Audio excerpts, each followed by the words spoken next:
Speaker, may his gentle soul rest in perfect peace. Mr. Speaker, I beg to move that this House approves the mid-year fiscal policy review of the budget statement and economic policy of the Government of Ghana for the 2025 financial year.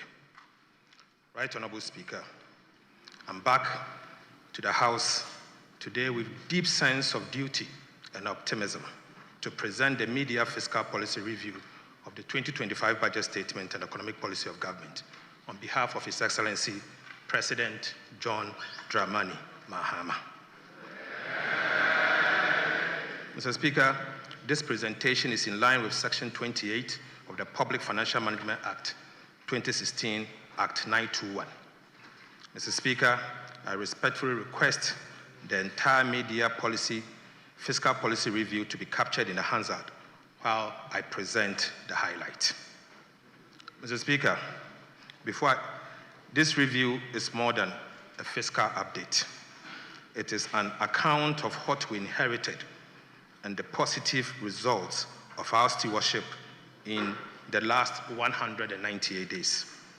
Mr. Speaker, following his re-election with an overwhelming mandate, President John Mahama inherited an economy in deep distress, far worse than what we had imagined.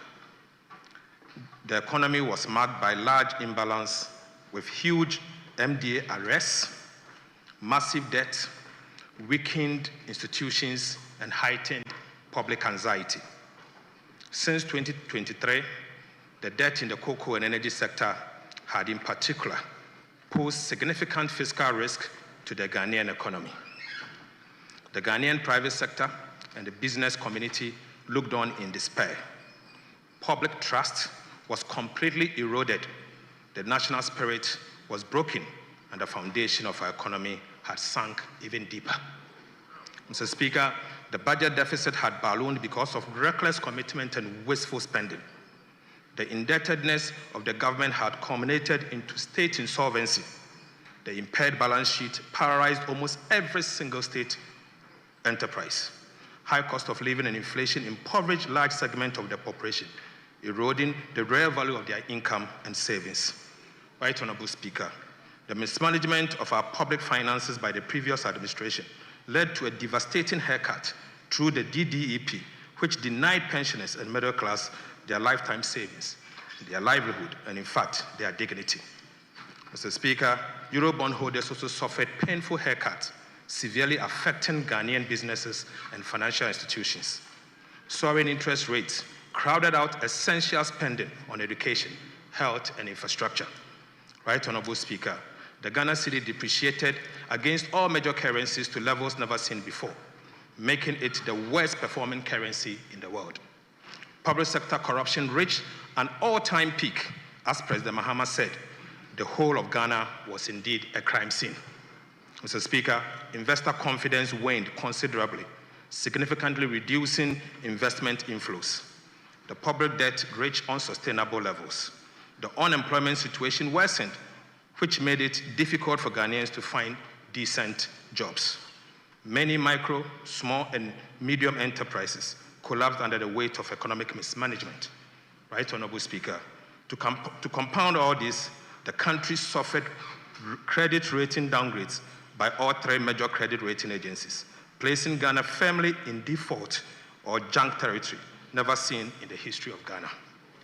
Mr. Speaker, to further illustrate the enormity of this economic burden, we inherited an IMF program which had derailed and completely gone off track, with key targets missed, putting our economic recovery program in jeopardy. In the words of the Deputy Managing Director of the IMF, Mr. Boli, the program had deviated substantially from its target by close of 2024, unquote. Mr. Speaker, we also inherited weak commitment control systems and irresponsible spending, which left arrests of over 67 billion and contract commitment of about 194 billion Ghana cedis. Right Honorable Speaker, we inherited a bleeding energy sector with annual financing shortfall in excess of $1.5 billion US. We inherited a debt-riddled cocoa sector with liabilities of 32 billion Ghana cedis, a weak financial sector with significant non-performing loans despite pumping over 30 billion Ghana cedis into the so-called financial sector cleanup. Right Honorable Speaker, steep debt repayment harms were also inherited, where at the time, Mr. Speaker, we inherited repayment harms of 20 billion for the year 2026, 50.3 billion for the year 2027, and 45.8 billion for the year 2028, as well as significant short-term treasury bills maturities of about 137 billion Ghana cedis.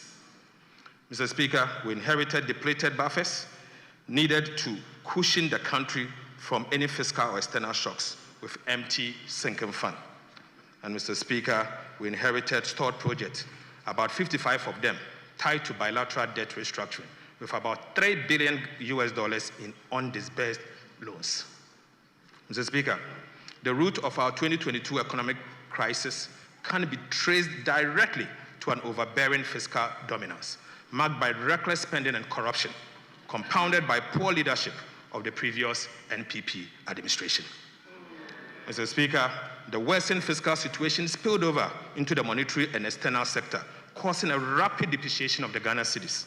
The monetary financing by the central bank reached an all-time high, driving inflation to levels never seen in decades. Mr. Speaker, there was a complete lack of coordination between the Ministry of Finance and the Bank of Ghana, signaling the highest level of incompetence in the management of our economy. Mr. Speaker, in the face of all this dire inheritance bequeathed by the Akufo-Addo Bawumia administration, the government of President John Dramani Mahama made a conscious decision not to make excuses, but to reset our country. We chose the path of structural reforms and transformation. We set out to reset our economy, restore good governance, and policy credibility. We renewed our social contract with the Ghanaian people and redefined national priorities by being deliberate in both our policy choices and approach to economic management. At the very onset, we organized a National Economic Dialogue and the National Education Forum. Mr. Speaker, we held direct engagement with key groups and stakeholders, including market women, trade unions, youth organizations, and traditional leaders. Mr. Speaker, you may recall that clear policy measures were outlined in the 2025 budget presented to this House in March this year. In our new economic model, Mr. Speaker, we tightened fiscal discipline without compromising social spending. Right Honorable Speaker, the recent IMF Executive Board affirms this new economic